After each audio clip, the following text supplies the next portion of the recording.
বেলুর মঠ, তার অধ্যক্ষ স্বামী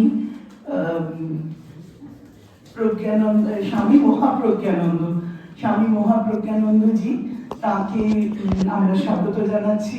তিনি আজ আমাদের একটি বিশেষ বক্তৃতা সভা বেলুর বিদ্যা মন্দির কলেজের আইকিউএসি যৌথভাবে, আর আমাদের এই দুই কলেজের মধ্যে মৌ স্বাক্ষরিত হয়েছে, ফলে এখন আমাদের এই দুই কলেজ ওই একটি মৌয়ের বন্ধনে আবদ্ধ। ফলে আশা করা যায় যে পরবর্তীকালে আরো এই ধরনের কিছু ভালো ভালো অনুষ্ঠান আমরা দেখতে পাবো। যাই হোক, আমি অযথা কথা বাড়াবো না বেশি, প্রথমেই অনুষ্ঠান শুরু করা যাক। প্রদীপ প্রজ্বলনের মাধ্যমে আমি মহারাজকে আহ্বান করছি একটু প্রদীপ জ্বেলে অনুষ্ঠানের শুভ সূচনা করতে, এবং সেই সঙ্গে আমি আমাদের সংস্কৃত বিভাগের অধ্যাপক শুভঙ্কর লাহা নামটি অনুরোধ করব স্তোত্র পাঠের জন্য। ধন্যবাদ দিদি। অগ্নিমীরে পুরোহিতম यज्ञस्य देवमृत्विजम् उदारं रत्नधातवम् अग्निपूर्वेभिरीशिभिरेज्या नतनैरुतः स देवाय वक्ष्यति अग्निनारैमश्नवत् पशोमेव दिवे दिवे यशसं विदवत्यमम् अग्निहोता कविक्रतु सत्तश्चित्रस्रवस्तमः देव देवेभिरागमतः यदङ्गदासुषे त्वमग्ने भद्रं करिष्यसि तवेतत् सत्यमङ्गिरः राजन्त्यमध्वर्णं गोपमृतस्य दीदिविं वर्धमानं स्वेद्वमे सानापीतिव शूनवे अग्निसूपायन भवः स्वचस्व न स्वस्त्वये। ॐ पूर्णमदः पूर्णमिदं पूर्णात् पूर्णमुदच्यते पूर्णस्य पूर्णमादाय पूर्णमेवावशिष्यते। ॐ शान्ति शान्ति शान्तिः।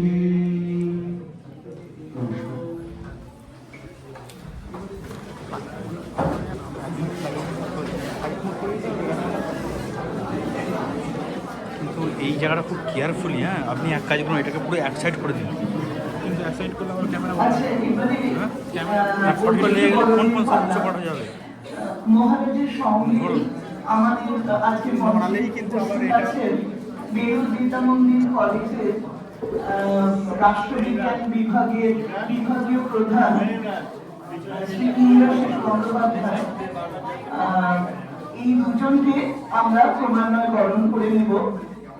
প্রথমে মহারাজকে উত্তরীয় দিয়ে বরণ করবেন আমাদের ভারপ্রাপ্ত অধ্যাপক ডক্টর তপব্রত ভাদুড়ী।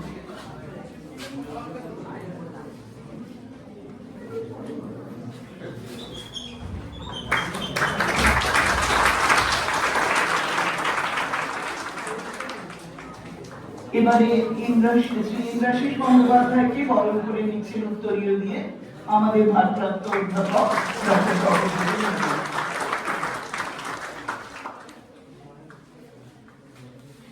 এবারে আমি আমাদের আইকিউএসি কোঅর্ডিনেটর ডক্টর পুষ্পিতা সেনগুপ্তকে অনুরোধ করব পুষ্পস্তবক দিয়ে মহারাজকে বরণ করে নিতে।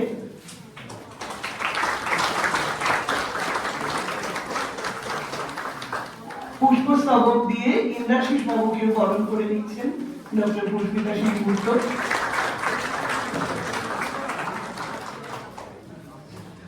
ডক্টর তপব্রত ভাদুড়ীকে অনুরোধ করব সামান্য মিষ্টির প্যাকেট দিয়ে মহারাজকে এবং ইন্দ্রাশিস বাবুকে বরণ করে নিতে।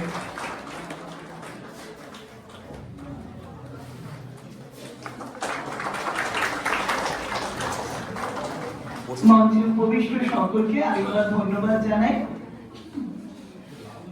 আচ্ছা, এবারে উদ্বোধনী সঙ্গীত পরিবেশন করবে আমাদের কয়েকজন ছাত্রী। ওদের নামগুলো আমি একটু বলে দিচ্ছি। সৃজিতা মুখার্জি, সায়নী পোড়েল, সুদেশনা জানা,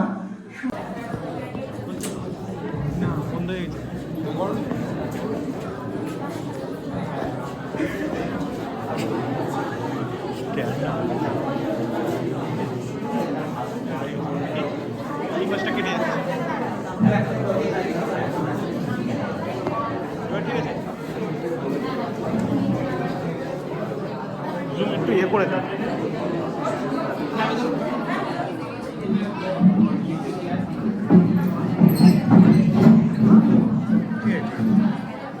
দুটো ভিডিও জয়েন করে দেবো। জয়েন করে দেবে? হ্যাঁ, ঠিক আছে। হ্যাঁ, নাকি হয়তো জুম হ্যাঁ, এটা পুরস্কার করে কেটে গেছে। আগুনের পরশ মনে ছোঁয়াও প্রাণে, এ জীবন পূর্ণ করো, এ জীবন পূর্ণ করো, এ জীবন পূর্ণ করো, এ জীবন পূর্ণ করো দহন দানে, আগুনে পরশ মনে ছোঁয়াও প্রাণে, আমারে দেহ খানি তুলে ধরো, তোমারই দেবালয়ে প্রদীপ করো, আমারে দেহ খানি তুলে ধরো, তোমারই দেবালয়ে প্রদীপ করো, নিষেদিন আলোক শিখা জ্বলুক কানে, নিষেদিন আলোক শিখা জ্বলুক কানে, আগুনে পরশ মনে ছোঁয়াও প্রাণে, আধারের গায়ে গায়ে পরশ তব, সারা রাত ফোটাক তারা নব নব, আধারের গায়ে গায়ে পরশ তব, সারা রাত ফোটাক তারা নব নব, নয়নের দৃষ্টি হতে ঘুচবে কালো, যেখানে পড়বে সেথায় দেখবে আলো, নয়নের দৃষ্টি হতে ঘুচবে কালো,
ধন্যবাদ আমাদের ছাত্রীদের।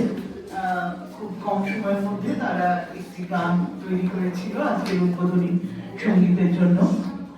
এবারে আমি সূচক আজকের অনুষ্ঠানের সূচক বক্তৃতা বা সূচক ভাষণ দেওয়ার জন্য আহ্বান করছি আমাদের ভারপ্রাপ্ত অধ্যাপক ডক্টর তপব্রত ভাদুরী।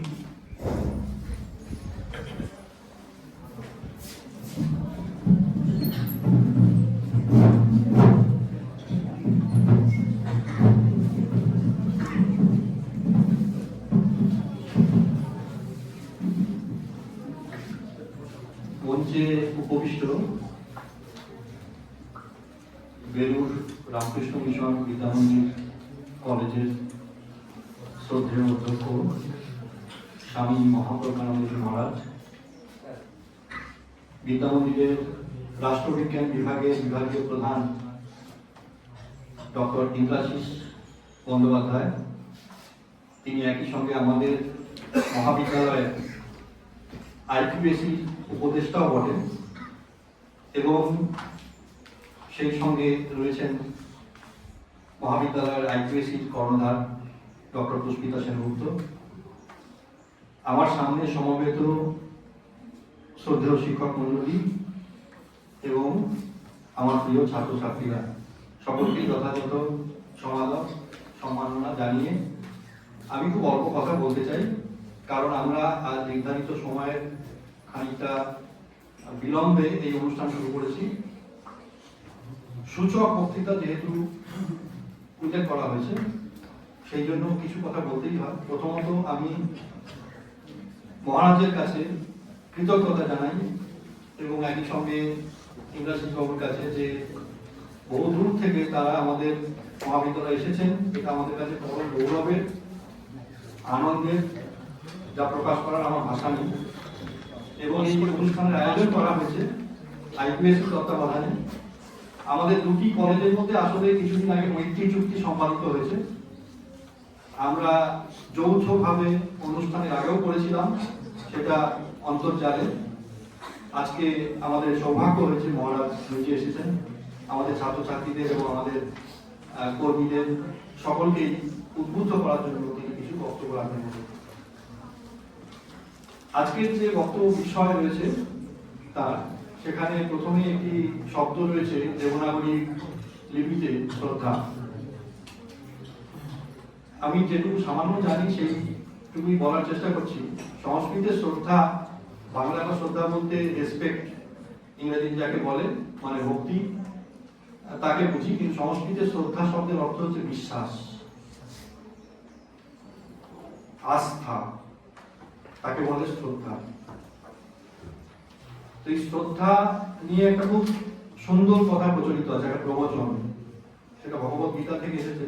আমরা সবাই প্রায় জানি, ছোটবেলা থেকে বহু শুনেছি, শ্রদ্ধাবান লভতে জ্ঞানম। এর পুরো যে শ্লোকটা, সেটা কৃষ্ণ অর্জুনকে বলছেন ভগবত গীতার 4th অধ্যায়ে, শ্রদ্ধাবান লভতে জ্ঞানম তৎপর সংযতেন্দ্রিয় জ্ঞানম লব্ধা পরাং শান্তি অচিরেনাধিগচ্ছতি। অর্থাৎ যিনি শ্রদ্ধাবান, যার ভিতরে শ্রদ্ধা রয়েছে, যিনি তৎপর অর্থাৎ যিনি একনিষ্ঠ, এবং যিনি সংযতেন্দ্রিয়, ইন্দ্রিয়কে যিনি সংযত করেছেন। আমাদের 11 ইন্দ্রিয় আছে, 5টা জ্ঞানেন্দ্রিয়, 5টা কর্মেন্দ্রিয়, এবং সমস্ত ইন্দ্রিয়ের প্রভু হচ্ছে মন। সেই সমস্তকে যিনি সংযত করেছেন, নিয়ন্ত্রিত করেছেন, তিনি অচিরেই জ্ঞান লাভ করে পরম শান্তি লাভ করেন। অর্জুনকে উপদেশ দেওয়ার সময় কৃষ্ণ এটা বলছেন যে শ্রদ্ধা হচ্ছে সবার আগে। শ্রদ্ধা কাকে বলে সেইটার বিষয়ে আবার আচার্য শঙ্কর বলছেন যে গুরু বেদান্ত বাক্যেষু দৃঢ় বিশ্বাস শ্রদ্ধা। তো এই যে শ্রদ্ধা, এই শ্রদ্ধার মাধ্যমে যে আমরা জ্ঞান অর্জন করবো, যে শান্তি পাবো, কৃষ্ণ বলছেন অর্জুনকে, এই জ্ঞান কি আসলে, কোন জ্ঞানের কথা বলা হচ্ছে? যা বেদান্ত বাক্যের মধ্যে আছে, যা গুরুর থেকে পাওয়া যায়, সেই জ্ঞান হচ্ছে আত্মতত্ত্ব, নিজেকে জানার জ্ঞান। নিজেকে জানলে সব জানা হয়, স্বামীজি বলতেন। তো সেই যে জ্ঞান, সেই জ্ঞান আমাদের লাভ হবে শ্রদ্ধার মাধ্যমে। এক কথায় এই জ্ঞান সম্পর্কে বলার অধিকারী আমি নই। আমি শুধু এখানে একটা ছোট্ট গান শোনাবো, গেয়ে শোনাবো না। ছোটবেলায় আমরা যখন মিশনে পড়তাম তখন আমাদের গাইতে শেখানো হয়েছিল। সেই গানটার মধ্যে খুব সহজ সরল ভাষায়, খুব আন্তরিক আবেদনময় ভাষায় এই জ্ঞান বলে দেওয়া আছে এক কথায়। আমরা মায়ের ছেলে, আমরা কি কম, আসুক না জম চিনব অপরে। মোদের আবার পাপ কোথায়, স্বর্গ নরক কে বল চায়। কাজ পুরোলে সন্ধ্যাবেলায় মা করিবেন বলে।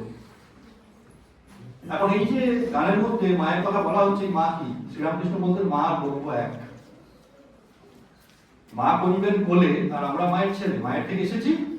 মা সন্ধ্যাবেলায় কাজ পুরোলে আবার আমরা প্রত্যেকে কাজের জন্য এসেছি। এই শরীর ধারণ করেছি, যেমন আমরা পোশাক পরে এসেছি, কাজ করলে মা আবার করে নেবেন। আমরা ব্রহ্ম সমুদ্র থেকে এসেছি, যে চৈতন্য রয়েছে মহা চৈতন্য, তার মধ্যে থেকে এসেছি, তার মধ্যে বিলীন হয়ে যাব। আমরা আসলে তার অংশ নই, আমরা তাই। মধ্যপ্রাচ্যের একজন বিখ্যাত সাধক কবি রুমি, তার একটা উপদেশ রয়েছে, তার একটা বাণী আছে যে তুমি সমুদ্রের বিন্দু নও, তুমি বিন্দুতে সিন্ধু। এই হচ্ছে আত্মজ্ঞান। এই আত্মজ্ঞান আমরা লাভ করি শ্রদ্ধা থেকে। মায়ের উপর বিশ্বাস চাই, যাকে শ্রীরামকৃষ্ণ মা বলে ডাকতেন, সেই মায়ের উপর বিশ্বাস চাই। এবং এই বিশ্বাস আসলে আমাদের মধ্যে আছেই, এটা আমাদের বাইরে থেকে পেতে হয় না। আমরা অনেক কিছুতেই বিশ্বাস করি, কিন্তু নিজেকে জানা, নিজেকে বোঝা, আত্মজ্ঞান লাভ করা, এর বিশ্বাস আমাদের মধ্যে সুদৃঢ় করতে হবে। তো সেই মায়ের উপর বিশ্বাস, যাকে গানের মধ্যে বলা হচ্ছে মা, সেই বিশ্বাস কিন্তু আমাদের সবার মধ্যে আছে। যখন দুর্গাপূজার সময় চণ্ডী পাঠ হয়, সেখানে আছে ইয়া দেবী সর্বভূতেষু শ্রদ্ধা রূপেণ সংস্থিতা। সবার মধ্যে আছে, সর্বভূতের মধ্যে। বিড়াল ছানাটাও জানে মা আমাকে মুখে করে ঘাট ধরে যেখানে নিয়ে গিয়ে রাখবে, সেখানে আমি নিরাপদ। আমরা কিন্তু প্রতি মুহূর্তে উদ্বিগ্ন বোধ করি। আজকের দুনিয়ায়, আজকের জীবনে, আধুনিক কালে আমরা আরো বেশি করে উদ্বেগের শিকার। আমরা অস্থির, অশান্ত, নানা ধরনের চাহিদা, নানা ধরনের চাপ, তার থেকে আমাদের মনের মধ্যে সর্বদাই উত্তেজনা। আমাদের মধ্যে শান্তি নেই। শান্তি সন্ধান পাবো কিসে? আমাদের মধ্যে যদি শ্রদ্ধা থাকে, নিজেকে যদি আমরা জানি, আমরা যদি বুঝতে পারি যে আমি বিন্দুতে সিন্ধু, আমার মধ্যে অনন্ত শক্তি আছে, যাকে স্বামী বিবেকানন্দ বলতেন potentially divine, each soul is potentially divine. প্রত্যেকের মধ্যে ঐশী সম্ভাবনা আছে, প্রত্যেকে পূর্ণ। পূর্ণ থেকে এসেছি আমরা, পূর্ণ, পূর্ণেই বিলীন হব আবার। এই যে শ্রদ্ধা, এই শ্রদ্ধা সম্পর্কে আজকে আমরা জানবো। আমি অধিকারী নই এই বিষয়ে বলার, অনধিকারী হয়েও খুব সামান্য কটি কথা বলার চেষ্টা করলাম। আজকে আমরা আমাদের মধ্যে পেয়েছি যাকে, তিনি যথার্থ ত্যাগী মানুষ, তার কাছ থেকে আমরা শুনবো। তিনি তার যে বহুদর্শিতা, তার যে গভীর শাস্ত্র জ্ঞান এবং তার যে জীবন চর্চা, তার আলোয় আমাদের উদ্ভাসিত করবেন এই বিশ্বাস থেকে। সকলকে আজকের অনুষ্ঠানে উপস্থিত থাকার জন্য অভিনন্দন জানিয়ে আমি আমার ক্ষুদ্র বক্তব্য এখানে শেষ করছি। ধন্যবাদ।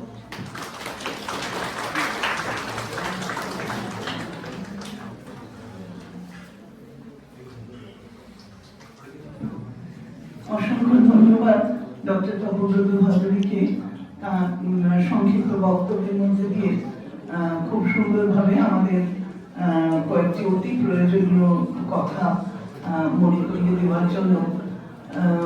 এবারে আমরা এতক্ষণ যার বক্তব্যের জন্য অপেক্ষা করি, শোনার জন্য আগ্রহে অপেক্ষা করছি, সেই স্বামী মহাপ্রজ্ঞানন্দ জি মহারাজকে আহ্বান করব তার মূল্যবান বক্তব্য পেশ করার জন্য। তার বিষয়টা আমি এখানে লেখা আছে, তাও আরেকবার বলে দিই। শ্রদ্ধা, an essential component of personality development। Swamiji সম্পর্কে অনেক কথা আমরা তপব্রত বাবুর মুখ থেকে শুনলাম। আর একটি সামান্য দু একটা কথা আমি বলতে পারি যে তিনি রামকৃষ্ণ মিশন বিদ্যা মন্দির কলেজের অধ্যক্ষ শুধু নন, তিনি রামকৃষ্ণ মঠ ও মিশনের সন্ন্যাসী সংঘের সদস্য স্বাভাবিকভাবে, এবং ওই কলেজের বিদ্যা মন্দির কলেজের যে জুলজি বা প্রাণীবিদ্যা বিভাগ, তার প্রকৃত সূচনা হয়েছে তার হাতে।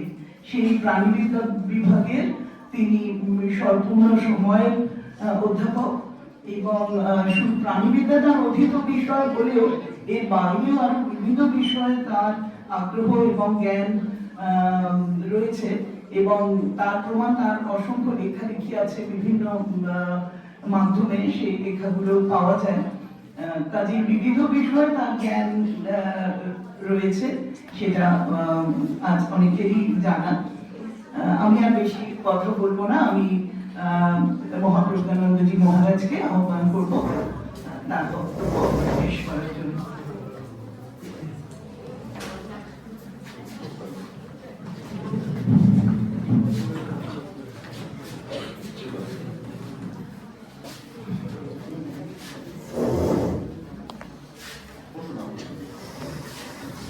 প্রথমেই একটু বলি, আন্তরিক কৃতজ্ঞতা জানাচ্ছি ডিআইসি স্যারকে, ম্যাডাম যারা রয়েছেন প্রত্যেককে, এবং বিশেষ কৃতজ্ঞতা আমাদের ডক্টর ইন্দ্রাশিস ব্যানার্জি, যিনি আমাদের বিদ্যা মন্দির কলেজেরই একসময় আইকিউএসসি এর প্রধান ছিলেন এবং এখন পলিটিক্যাল সায়েন্স বিভাগের বিভাগীয় প্রধান।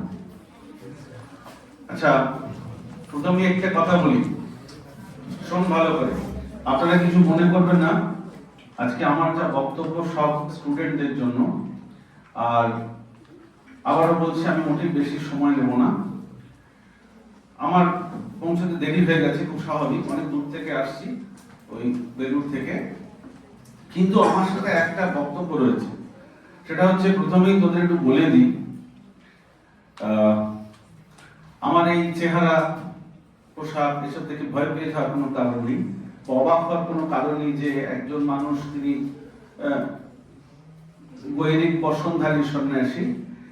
আমার একটু ছোট করে পরিচয় করেছেন, অবশ্যই আমি রামকৃষ্ণ মঠ এবং মিশনের একজন সন্ন্যাসী, কিন্তু যখন ছাত্রছাত্রীদের কাছে আসি, একাডেমিক জায়গায় আসি, তখন আমার একটা ছোট একাডেমিক পরিচয় তোমাদের দিয়ে রাখি।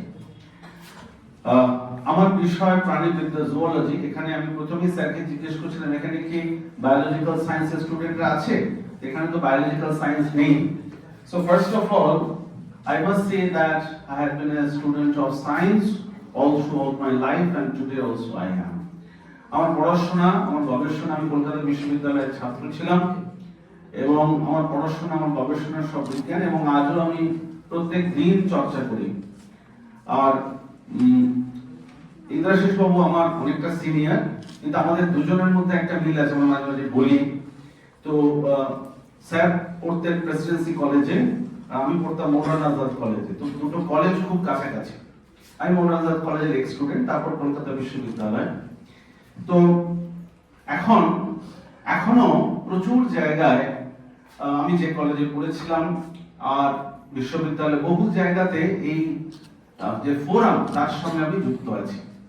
সব থেকে ভালো যেটা লাগে জানিস, যখন যাই এই বিভিন্ন জায়গায়, ওয়েস্ট বেঙ্গলের বাইরে, এই 27 তারিখেও আগামী পরশু দিন একটা জায়গায় যাওয়া আছে, সেখানেও স্টুডেন্টদের সাথে অনেক কথা হবে। রাজগীরে নালন্দা বিশ্ববিদ্যালয়, ওখানে একটা বড় জায়গা আছে। তো যখনই whenever I go outside and I meet my students, I feel very happy. তাই তোদের থেকে হাফ অ্যান আওয়ার সময় নেব, আর একদম কথা দিচ্ছি এতটুকু তোরা বোর হবে না, কিন্তু আমার একটা কন্ডিশন আছে। I have one condition. এই কিছুদিন আগে স্যারকে বলতে আসছিলাম, এই বললাম এরকম একটা গ্যাদারিং মৌলানা আজাদ কলেজ, আমি যেখানে পড়েছিলাম সেখানে গেলাম, এখন আমি ওখানকার আইকিউএসসি মেম্বার ওই কলেজের। ঠিক তোদের মধ্যে এরকম গ্যাদারিং আমার খুব ভালো লাগে। অন্যরকম বিষয়ে আলোচনা করেছিলাম, আজ তোদের সাথে অন্যরকম বিষয়ে আলোচনা করবো। তা আমার একটা কন্ডিশন আছে, কন্ডিশন হচ্ছে আমি একদম তোদের সাথে খুব ফ্রেন্ডলি কথা বলবো। আমার বলা হাফ অ্যান আওয়ার, তার বেশি আমি সাধারণত কোথাও বলি না। তারপরে একটা ছোট্ট 5-10 মিনিটের সেশন, আমি সবসময় চাই তোরা বলবি, ঠিক আছে? আমি শুধু একা না, তোরা একটু বলবি। আর আরেকটা বিষয়, হ্যালো, এই যে আমার ক্লাসে আমি রোজ ক্লাস নিই, স্যার জানেন, এভরিডে আই টেক ক্লাস। আমি কিন্তু বিএসসি এমএসসি সাথে প্রত্যেকদিন আমি ক্লাস নিই। প্রিন্সিপাল হলে কি হবে, আমার ক্লাসে কিন্তু সবাই অ্যাটেন্টিভ থাকে, চোখে খুব ইম্পর্টেন্ট, মোবাইলটা সুইচ অফ রাখতে হবে, নো সাইড টক, বুঝলি? আমাদের একটু আমাদের যে মিশন বা আমাদের যে কলেজ, এখানে একটা discipline is a very important factor. তোমার যদি কিছু বক্তব্য থাকে তুমি অবশ্যই উঠে জিজ্ঞাসা করতে পারো, কোনো অসুবিধা নেই, কিন্তু একটু হাফ অ্যান আওয়ার টাইম বলেছো, এখানে একটুখানি মন দিতে হবে। আচ্ছা তোমরা তোমাদের কাজটা সেরে নাও, বলছে দেখি তুমি যা করার আছে করে ফেলো, তারপর আই স্টার্ট। এই মোবাইল বন্ধ করো। হাফ অ্যান আওয়ার একটু মোবাইলটা সাইলেন্ট রাখ, তা না হলে না সমস্যা, কমিউনিকেট করতে পারবো না। প্রথমে একটু ভয়টা তোদের কাটিয়ে দিই, খুব সুন্দর এই যে শ্রদ্ধার সম্বন্ধে যা বলতে এসেছিলাম, আমি আমার কি হয় জানিস, আমি যখন গিয়ে পৌঁছই তখন অডিয়েন্স দেখে তারপর আমি কথা শুরু করি। তো যেভাবে আমি আজকে বলবো ভেবেছিলাম, তার কথা মুখটা তমব্রতবাবু বলে দিয়েছেন, তাই ওই দিকটা আর আমি যাবো না, ওর একটা অ্যাপ্লাইড দিকে যাব। শ্রদ্ধা নিয়ে কথা বলতে এসেছিলাম, একটু বলবো, কিন্তু মূল কথাটা স্যার বলে দিয়েছেন। এই শ্রদ্ধা কথার মানে হচ্ছে স্যার বলেছেন বিশ্বাসের, বিশ্বাসের গল্পটা তোদের একটু পরে একবার বলবো। এখন একটু দেখে নি খালি ইউজি ফার্স্ট ইয়ার কতজন আছে, একটু হাত তোল দেখি, দেখি একটু হাত তোল, বড় করে। ইউজি 1 মানে ফার্স্ট সেমিস্টার, ভেরি গুড। দেখি আর কারা আছিস? ইউজি সেকেন্ড ইয়ার কেউ আছে? আচ্ছা, আর থার্ড ইয়ার? থার্ড ইয়ার একটু কম, ঠিক আছে ঠিক আছে। আর কেউ আছে বাইরে আছিস? কথা শোনা যাচ্ছে তো? হ্যাঁ, আমার স্টুডেন্টরা বলে মহারাজ আপনার অমায়িক গলা। মাইক কটা লাগে না, কিন্তু এখন একটু শারীরিক সমস্যা চলছে, যাই হোক। বেশ, দেখ প্রথমে একটা জিনিস বুঝে নিতে হবে, এবার আর কিন্তু সাইড টক না, ঠিক আছে? Very good. একটা জিনিস মনে রাখতে হবে যে এই যে ধর আমরা পড়ছি, হ্যাঁ এই যে আমরা গ্র্যাজুয়েশন পড়ছি, সবাই গ্র্যাজুয়েশন পড়ছি, তো স্বামী বিবেকানন্দ একটা খুব ইম্পর্টেন্ট কথা বলতেন। স্বামীজি একজন এমন মানুষ ছিলেন যিনি ছাত্রদের খুব ভালোবাসতেন। স্বামীজি খুব গুরুত্বপূর্ণ একটা কথা বলেছেন সবার জন্য। এই যে আজকে ধর এখানে আমরা সবাই বসে আছি, প্রত্যেকের জীবনে কিন্তু আমরা নিজেদেরকে একটা কিছু দেখতে চাই, চাই তো নাকি? হ্যাঁ, চাস তো সবাই? কিরে সবাই কিছু চাস তো? তাহলে খুব গুরুত্বপূর্ণ, নিজে প্রথমে কি হতে চাই সেইটা ঠিক করে নিতে হবে। অর্থাৎ বিবেকানন্দের খুব সুন্দর কথা বলছেন, have a goal in life. প্রত্যেকের জীবনে যেন আমাদের একটা নির্দিষ্ট লক্ষ্য থাকে, এই লক্ষ্যটা স্থির করার সময় এসে গেছে।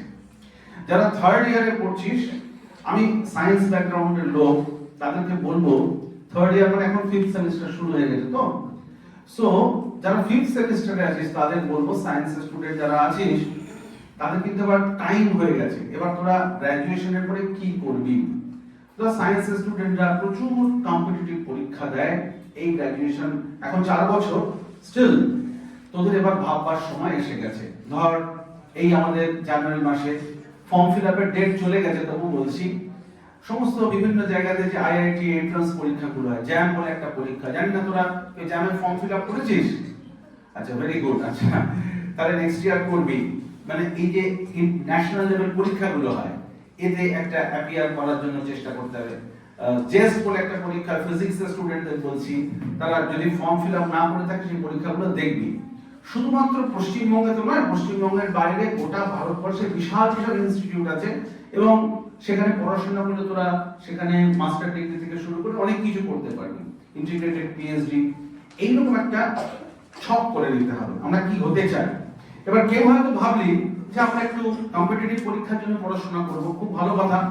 তাহলে কিন্তু এই মানে হচ্ছে হবে একটা বই নিয়ে বসছে এরকম না, একদম ফিক্স করে, থার্ড ইয়ারের জন্য বলছি, একদম ফিক্স করে কি পড়বো, কোথায় পড়বো, অনলাইন নেব, এটা একদম ঠিক করে নিতে হবে। আর তো ফার্স্ট ইয়ার যাদের সংখ্যা বেশি তাদের জন্য বলছি, this is you are also standing at a very very important juncture of your life। বাবা একটু সোজা হয়ে বসলে, মোবাইলটা বন্ধ কর, আমি বললাম না আমি এটা পছন্দ করি না, সুইচ অফ, একটু সাইলেন্ট রাখো।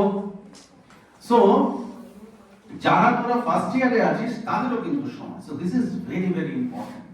একটা খুব মজার গল্প আছে, এই একটা জীবনে কি হতে চাও ঠিক করে নিতে হবে, এটা না হলে কিন্তু মানে it will be matchless sheep. কেউ আন্দামান গেছিস? হ্যাঁ, হাত তো দেখি, এই তো আন্দামান জাহাজে গেছিস না ফ্লাইটে? জাহাজে। এই দেখ, এ কিন্তু গেছে। আচ্ছা দেখ, জাহাজে যেতে যেতে জাহাজে একটা কি থাকে বলতো? কম্পাস, জানিস তো? যেটা এখন সব কম্পিউটারাইজড হয়ে গেছে, যেটা জাহাজটাকে রাস্তা দেখায়, বুঝলি? এবার এই কম্পাসে যদি সমুদ্রের মধ্যে কম্পাসে যদি ভুল কাজ করে, বা যদি সিস্টেমটা নেভিগেশন সিস্টেম আমরা যেটাকে বলি, নেভিগেশন সিস্টেম যদি ঠিক ঠিক কাজ না করে, তাহলে পোর্ট প্লেয়ারের পরিবর্তে জাহাজটা অন্য কোথায় পৌঁছে যাবে, and that will be a problem. স্বপ্ন খুব ইম্পর্টেন্ট জিনিস, মনে রাখবে। আমি মাঝে মাঝে বলি, এরকম জায়গায় যখন যাই স্টুডেন্টদের মধ্যখানে, জাস্ট থিঙ্ক অফ, ভেবে দেখ, আজ থেকে কয়েক হাজার হাজার বছর আগে, ভালো করে শোন, কোনো একজন দুজন মানুষ তারা নিশ্চয়ই ভেবেছিল তারা আমাদের মতো এরকম সভ্য মানুষ নয়, তখন তারা হয়তো আদিম মানুষ, মানে আমাদের বায়োলজিক পরিভাষায় ধর হোমো হ্যাবিলিস, হোমো ইরেক্টাস, হ্যাঁ, যারা সায়েন্স পড়েছিস বায়োলজি তাদের মনে থাকবে। আমি জুওলজির লোক তো মাঝে মাঝে পেশে যায়, human evolution of human being আমরা দেখি না, হিপোক্যাম্পাস, মানে এই যে এইরকম কোন এক আদিম মানুষ, তারা নিশ্চয়ই আকাশে তখন বড় বড় পাখি উঠতো, বুঝলি? পাখি দেখে definitely some very ancient cave dwellers, they thought আমরা যদি এরকম আকাশে উঠতে পারতাম। ঠিক এইবার দেখ, that is the first step of all modern aviation technology, all aeronautical engineering, ঠিক না? তাদের সেই স্বপ্নটা তো ছিল, তারা একবার ভেবেছিল যে আমরা আকাশে উড়ব। তার কত বছর পরে ওই স্বপ্নটা খুব ইম্পর্টেন্ট। তারপরে রাইট ব্রাদার্স, পড়েছিস রাইট ব্রাদার্সের কথা? পড়েছিস না? ওই কয়েকজন মাথা নাড়ছে। রাইট ব্রাদার্স তারা অনেক চেষ্টা করেন। রাইট ব্রাদার্সের প্রথম দুটো তিনটে প্ল্যান, কি হাসছিস কেন? সত্যি পড়েছিস? একটু পড়ে দেখিস। প্রফেসর বিখ্যাত মানুষ এপিজে আব্দুল কালাম, আমার খুব প্রিয় মানুষ, ওনার একটা বই আছে, দেখবি উইংস অফ ফায়ার, পড়ে দেখবি এই বইগুলো। কালাম সাহেব অসাধারণ একজন মানুষ ছিলেন। তিনি শুধু যে একজন বিরাট সায়েন্টিস্ট ছিলেন তাই নয়, তার কথা আমি বলছি তোদের পরে, তার একটা গল্প, আমার খুব প্রিয় বই, পড়ে দেখবি। ওইখানে খুব সুন্দর করে লিখেছেন, রাইট ব্রাদার্স যখন প্রথম এরোপ্লেনের স্ট্রাকচার তৈরি করলেন না, সাকসেসফুল হয়নি। ফার্স্ট, সেকেন্ড, থার্ড, তারপরে আলটিমেটলি সাকসেসফুল, ঠিক তো? So that is the thing, যে you must have a definite goal in life. এটা খুব গুরুত্বপূর্ণ, তাহলেই কিন্তু পৌঁছতে পারবে। কটকে একটা স্কুল ছিল, রাভেনশ কলেজের স্কুল, নাম শুনেছিস? দেখি ইতিহাসের ছাত্রছাত্রীরা কেউ এই স্কুলটার নাম শুনেছে কিনা? এনিওয়ান, স্টুডেন্টস, শুনিসনি? আচ্ছা বেশ, একজন বিখ্যাত মানুষ সেখানে পড়তেন, তার নাম সুভাষচন্দ্র বসু, বুঝলি? তার লেখা একটা সুভাষচন্দ্রের একটা আত্মজীবনী আছে, হ্যাঁ, দুর্দান্ত।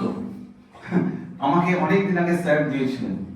তো আমার বইটা পড়ে এত ভালো লেগেছিল, বইটার কথা আমি শুনেছিলাম, সুভাষচন্দ্রের আত্মজীবনী।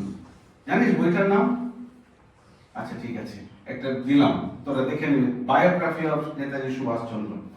এই বইটা এত সুন্দর, মানে শুধু ইংরেজিটা পড়ার জন্যই বইটা পড়লে ভালো, এত অসাধারণ ইংরেজি, একজন বাঙালি ওই রকম। তো সুভাষচন্দ্রের আত্মজীবনী পড়লে দেখতে পাবি যে সেখানে তার মানে এই মানুষটার মধ্যে একটা জিনিস ছিল, তিনি কাউকে ভয় পেতেন না। আমরা দেখেছি, মানে আমরা যারা সিনিয়র, আমরা দেখেছি ওরা এখন সেই সব লোকের সংখ্যা কমে গেছে, যারা সেকালে ধর 1930-40-এর দশকে যারা কলকাতা বিশ্ববিদ্যালয় এরকম জায়গায় পড়াশোনা করতেন বা প্রেসিডেন্সি কলেজে, তাদের মুখে শুনেছি দুরকম অধ্যাপক ছিলেন, একটা হচ্ছে ভারতীয় অধ্যাপক আর আরেক দল হচ্ছে বিদেশি অধ্যাপক, হোয়াইট স্কিন। তো তাদের কাছে শুনেছি যে হোয়াইট স্কিন যারা অধ্যাপক ছিলেন সাহেব, তাদের লোকে যে কি ভয় পেত তুই কল্পনা করতে, মানে they are also human being, they are not demons, neither dancers not demons, but fear, এই যে ভয়, এইটাই ছিল, that was the capital of this entire imperial dynasty. এই ভয়টাই ছিল, মনে রাখবি, ইংরেজদের মূলধন। দেশ শাসন করার ক্ষেত্রে। বঙ্কিমচন্দ্রের আনন্দমঠ পড়লে দেখতে পাবি উনি কত সুন্দর লিখেছেন এই জায়গাগুলো।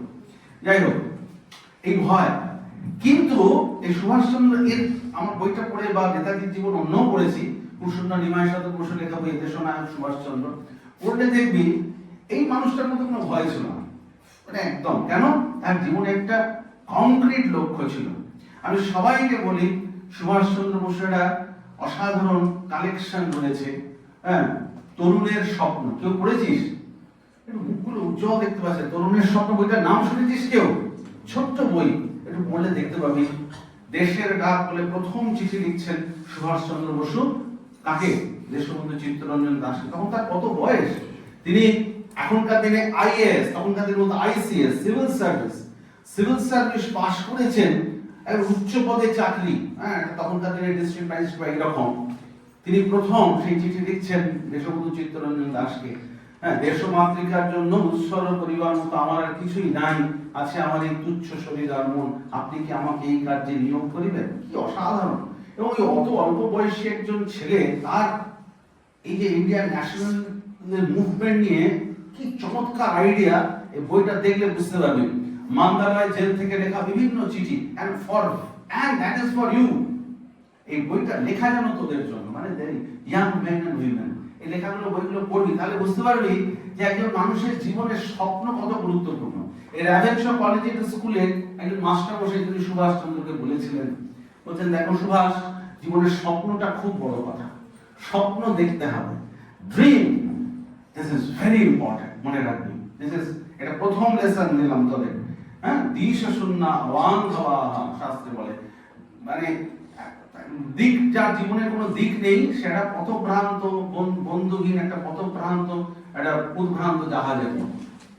এটা প্রথম। দ্বিতীয়, শ্রদ্ধার কথা বলার আগে, শ্রদ্ধা হচ্ছে সবকিছু ভিত্তিভূমি, সেখান দিয়ে আমি শেষ করব। দ্বিতীয় খুব গুরুত্বপূর্ণ যেটা সবার জন্য বলি, সেটা হচ্ছে কনফিডেন্স, আত্মবিশ্বাস। আত্মবিশ্বাস বা সেলফ কনফিডেন্স, এটা একটা সাংঘাতিক জিনিস, মনে রাখবি। এইটা কিন্তু প্রত্যেকের জীবনে দরকার। আমি তখন খুব ছোট, মানে তখন স্কুলে পড়ি, তো একটা বই আমার কাছে এসেছিল, স্বামীজির একটা লেখা, একটা কালেকশন, স্কুলে পড়তে পড়তে। তো তখন দেখ, আমরা ছোটবেলায় সবাই যখন বাড়িতে থাকি, সবাই বলে যে ঈশ্বরের কৃপা, ঈশ্বরের দয়া, খুব ভালো কথা, নিশ্চয়ই। আমি একজন সন্ন্যাসী, আমরা সবাই বেশিরভাগ ক্ষেত্রেই আমরা ঈশ্বরে, সর্বশক্তিমান ঈশ্বরে আমরা বিশ্বাস করি, তার কৃপা, তার করুণা সব নিশ্চয়ই সে স্বীকার করছি। কিন্তু এই বইটাতে একটা কথা লেগেছিল, কথাটা ভালো করে মন দিয়ে শোন, এটা স্বামীজির কথা। বলছেন, প্রাচীন ধর্ম বলতো, আবার বলছি, প্রাচীন ধর্ম বলতো যে ঈশ্বরে বিশ্বাস করে না সে নাস্তিক। নতুন ধর্ম বলছে যে নিজেকে বিশ্বাস করে না সে নাস্তিক। কি বললাম? প্রাচীন ধর্ম বলতো যে ঈশ্বরে বিশ্বাস করে না সে নাস্তিক। নতুন ধর্ম বলছে যে নিজেকে বিশ্বাস করে না সে নাস্তিক। জোর দিয়ে স্বামীজি বলেন, have faith on yourself, you can do anything and everything. আমাদের প্রত্যেকের মধ্যে না একটা বিরাট শক্তি আছে, শুধু আমরা বিশ্বাস করতে পারি না সেটা আছে। এটা একটা অদ্ভুত ম্যাজিক। আমরা বিশ্বাস করতে পারি না যে আমাদের মধ্যে অনেক শক্তি আছে, কিন্তু আমরা জানি আমাদের মধ্যে, আমরা জানি না যে আমাদের পোটেনশিয়াল প্রচুর। জাপানে একটা গল্প ছিল, গল্প না, এটা সত্যি কথা। তখন তোরা জানিস জাপানের উপরে সেই বোমা পড়লো, হ্যাঁ, হিরোশিমা নাগাসাকি, জাপান পুরো বিধ্বস্ত হয়ে গেল। একটা সুন্দর বই আছে, তাই না? এখন তোরা কতটা গল্পের বই পড়তে ভালোবাসিস। নারায়ণ সান্যালের বিশ্বাসঘাতক কেউ পড়েছিস? এই ফিজিক্সের স্টুডেন্টরা নিশ্চয়ই পড়েছে। অবাক হয়ে যাচ্ছে, বইগুলোর নাম শুনিসনি। আচ্ছা, তোরা সবাই মানে বাংলা বুঝিস তো নাকি? এটা বাংলা এতটা বলে ফেলার পর জিজ্ঞেস করা হয়েছে না, হ্যাঁ, ইজ দ্যার এনিওয়ান যারা বাংলা বোঝেন, এমন কেউ আছে নাকি? ভালো কথা, সবাই বাংলা মিডিয়ামই পড়েছে নিশ্চয়ই, কেননা the program began with Vedic invocation and then in Bengali, they ভাবলাম এই বইটা পড়বি, বিশ্বাসঘাতক, দুর্দান্ত বই। এই বইটা হচ্ছে পুরো ম্যানহাটন প্রজেক্টের উপর। ম্যানহাটন প্রজেক্ট কি ছিল জানিস? ওই যে বোমবার্ড হয়েছিল, পরমাণু বোমা বিস্ফোরণ হয়েছিল, সে তার পুরো ইতিহাস। এই প্রজেক্টটার সঙ্গে প্রায় 16 থেকে 13-14 জন নোবেল লরিয়েট ছিলেন, এবং তার মাথায় ছিলেন আলবার্ট আইনস্টাইন, নিলস বোর থেকে শুরু করে সমস্ত বড় বড় বিজ্ঞানী এরা ছিলেন। এবং পুরো এটা খুব সুন্দর একটা উপন্যাসের মতো করে নারায়ণ সান্যাল অসাধারণ লেখক অধ্যাপক, তিনি এত সুন্দর করে লিখেছেন, গায়ে কাটা দেবে পড়বে। যাই হোক, দ্বিতীয় বিশ্বযুদ্ধের পরে যখন এই জাপান পুরো বিধ্বস্ত হয়ে গিয়েছিল, ওখানে ওরা একটা ফর্মুলা একটা নিজেদের মধ্যে প্র্যাকটিস করতো, তার নাম দিয়েছিল কাইজেন। শুনেছিস কেউ কাইজেনের কথা? কাইজেন মানে হচ্ছে ওরা বলতো প্রত্যেকদিন আমি যা করব পরের দিন তার থেকে একটু বেশি করব। মানে ধর এই যে ধর আমি এখানে বললাম কজন ফার্স্ট ইয়ারে আছিস, হাতটা এতটা উঠলো, আবার কজন থার্ড ইয়ারে হাতটা এতটা, কিন্তু আমাদের হাত কিন্তু এতটা ওঠে না, এতটা ওঠে, তাই তো? ওরা সেটাই বলতো, হাতটা যদি প্রথম দিন এতটা ওঠে, পরের দিন আরেকটু উঠলো, তারপরে দিন আরেকটু উঠলো, তারপরে একটু উঠলো, ম্যাক্সিমাম পসিবল হাতটা কতটা উঠলো, বুঝতে পারছিস? কাইজেন মানে হচ্ছে প্রত্যেক দিন নিজের একটু করে ক্যাপাসিটি। গুগল করবি, গুগল অনেক কিছু সার্চ করিস তোরা, কাইজেন দিয়ে সার্চ করলে দেখবি। তো এই কাইজেন ছিল একটা ওয়ান অফ দ্য ফর্মুলি, মানে এই জাপান যে ডেভেলপ করলো তার পশ্চাতে how to gain the self confidence, এই আত্মবিশ্বাস কি করে বাড়ানো যাবে। এই আত্মবিশ্বাস খুব ইম্পর্টেন্ট জিনিস, মনে রাখবি কি করে আত্মবিশ্বাস বাড়ানো যায় এবং আমাদের মধ্যে যে বিরাট শক্তি আছে সেটা কি করে বাড়ানো যায়। আমি খুব একটা অনেক জায়গাতে এটা বলি যে দেখ, আমাদের এই যে স্যার একটু আগে বলে গেলেন, হ্যাঁ, এই যে শ্রদ্ধাবান বাবাদের জ্ঞান, অর্থাৎ শ্রদ্ধার মধ্যে আমাদের মধ্যে যে জ্ঞান লাভ করা, এটা একটা খুব উপনিষদের একদম হাইয়েস্ট নলেজ। আমি ওইদিকে আর যাবো না, কারণ আমি যদি এই বৈদিক দর্শন করে শাস্ত্রের কথা বলতে শুরু করি তাহলে আরো ভয় পেয়ে যাবে স্যারের থেকে বরং খানিকটা। So I avoid categorically unless and until some student ask me. তো ভালো করে জিনিসটা দেখ, আমাদের আইডিয়াটা হচ্ছে আমরা অনেকটা জানি। আমাদের যে ওরিয়েন্টাল, আমাদের ভারতবর্ষের এই যে প্রাচ্যের যে পড়াশোনার ধারণা, জ্ঞানের ধারণা, এটা খুব সুন্দর করে আমাদের বলে বলছে আসলে জিনিসটা না, আমাদের প্রত্যেক মানুষ যখন জন্মেছে তার মধ্যে না বিরাট পোটেনশিয়াল আছে, খালি সে জানে না, একটি ছাত্র বা ছাত্রী জানে না যে তার মধ্যে কতটা রয়েছে। ঠিক এটা একটা জল ভরা কলসির সঙ্গে তুলনা করে। এটা সংস্কৃত পূর্ণ কুম্ভ মানে যে জল ভরা একটা কলসি, তার মাথা দিয়ে ঢাকা দেওয়া আছে।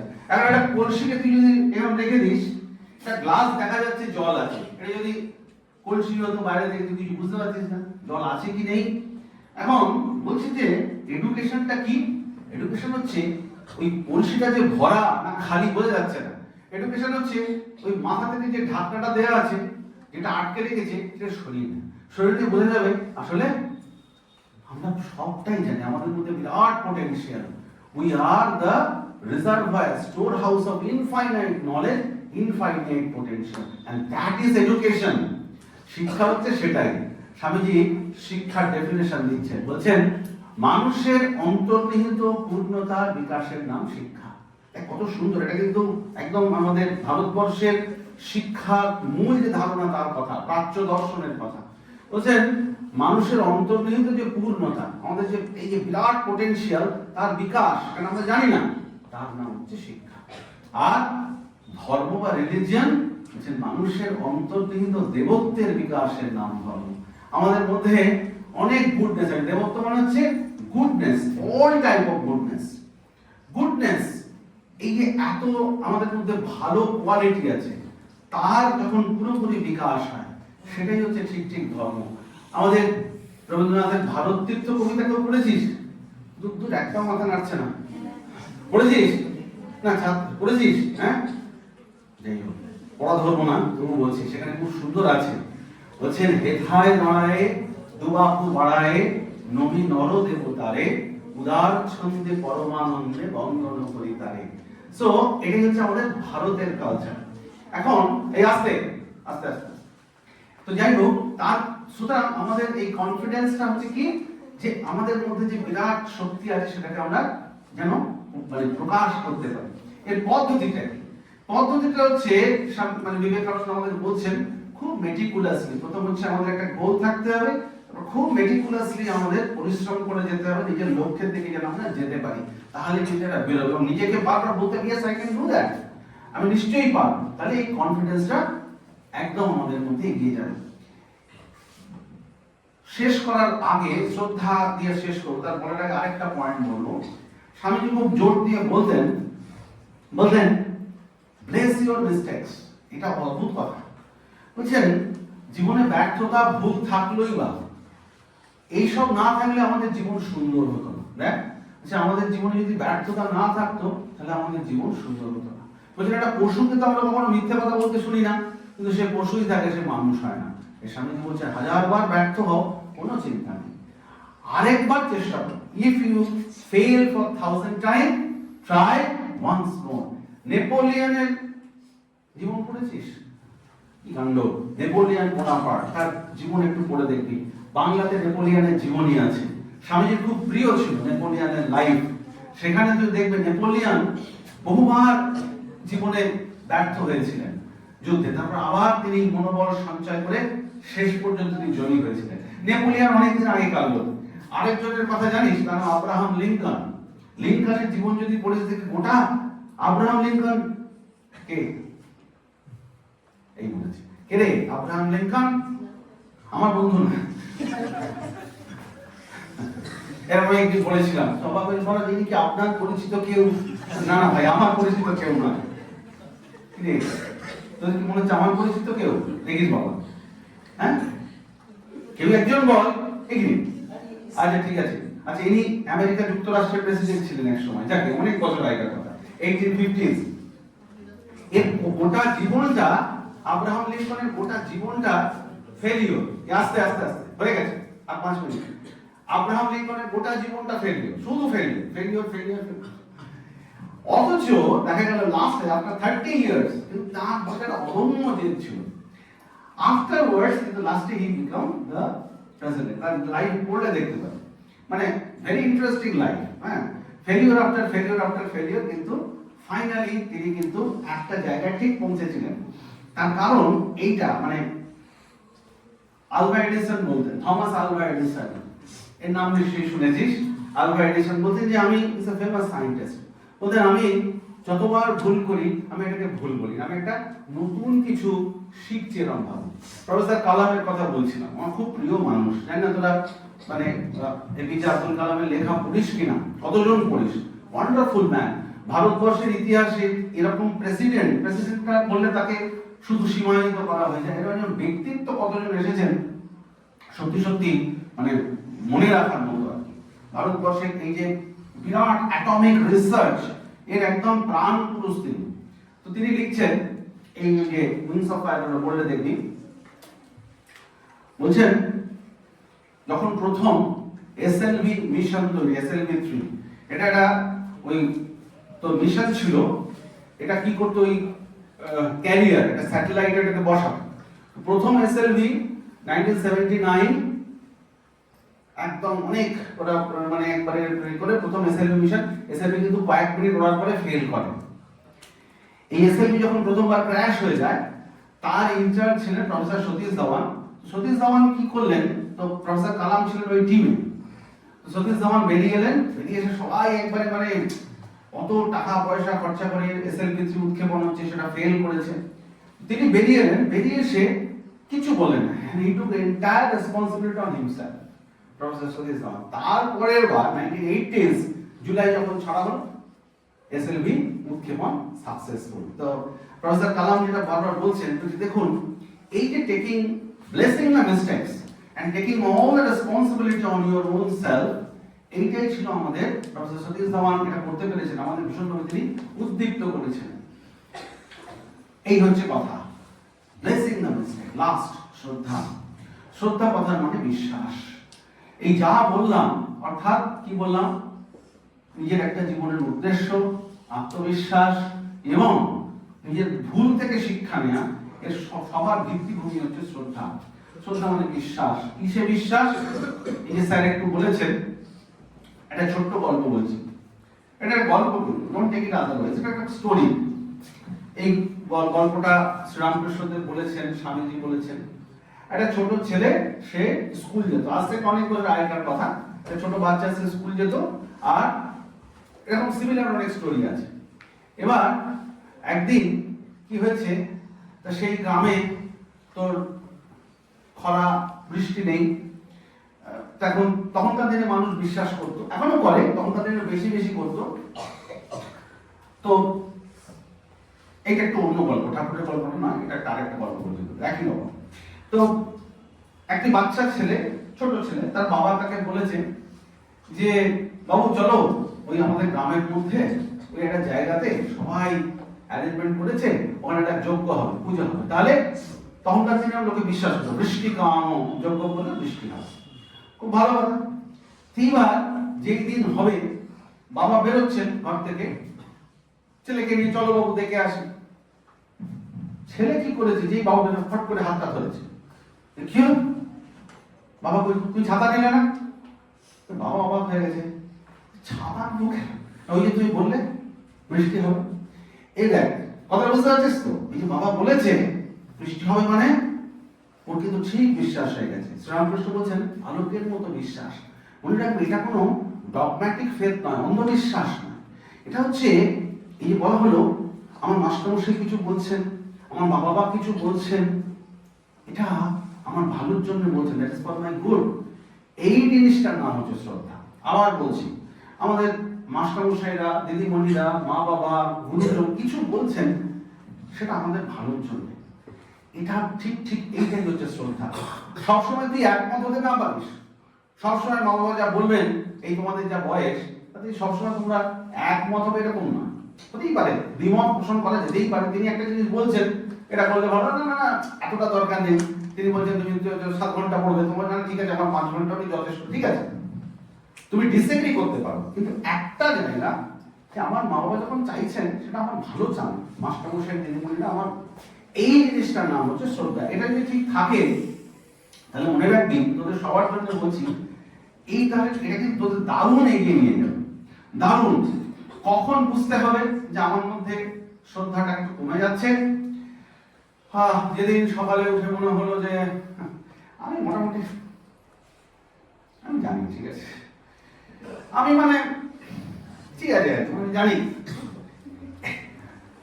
উনি আর ঠিক আছে স্যার বা বুড়ো মানুষ, বয়স হয়েছে, মা বাবা ক্রেজি, 50-এর উপর চলে গেছেন, এই তখনই কিন্তু দিস দ্য প্যারামিটার, তখন বুঝতে হবে এটা কমে যাচ্ছে, কিন্তু এটা কমে যাচ্ছে। আবারও বলছি, দ্বিমত হতে পারে, তোমরা you may differ, but this much faith যে তারা আমার ভালো চান, এবং আমার যদি এইটুকু বিশ্বাস থাকে মনে রাখবে, তাহলে আমার এই সব কটা বাড়বে, আমার আত্মবিশ্বাস বাড়বে, আমার এন্ডিওরেন্স বাড়বে, এবং আমার যে জীবনের লক্ষ্য সেটা থেকে আমি একদম স্থির হয়ে চলতে পারবো।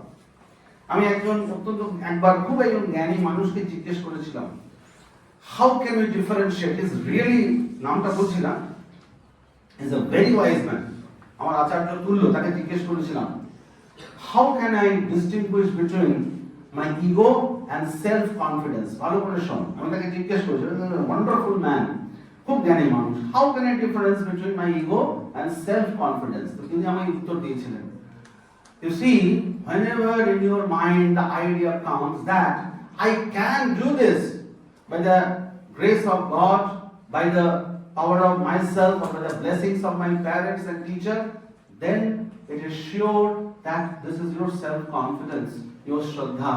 And whenever you think that no one in this world except me can execute the task, make it sure that you are overpowered by your ego. আমি ছাড়া দুনিয়াতে এই কাজ আর কেউ এরকম ভাবে নামাতে পারবে না, এই যখন এইরকম আসবে, তাহলে ভেরি ভেরি ইম্পর্টেন্ট, এই শ্রদ্ধা হচ্ছে সবকিছু ভিত্তিভূমি।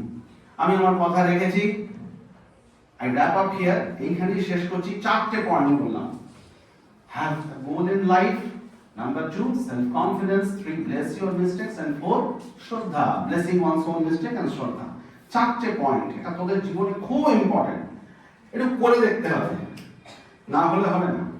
শুধু শুনে চলে গেলাম, ধুর এই লোকটা কি বলে গেল, তুই ছেড়ে দে, মানে আমার এন্টিটি নিয়ে তুই ছেড়ে দে। আমি তোদের যেটা বললাম একটু করে দেখবি, এটা মনে রাখবি, এটা ভারতবর্ষে, আমি আজ তোদের বলে গেলাম একটু মডার্ন ল্যাঙ্গুয়েজ, একটু মডার্ন ডেলিভারিতে একটু মডার্ন মোড়কে এখনকার দিনের মতো করে তোদের বললাম, মনে রাখবি এই জিনিসগুলো আমাদের এই দেশে India for thousands of years all these are very very meticulously practiced.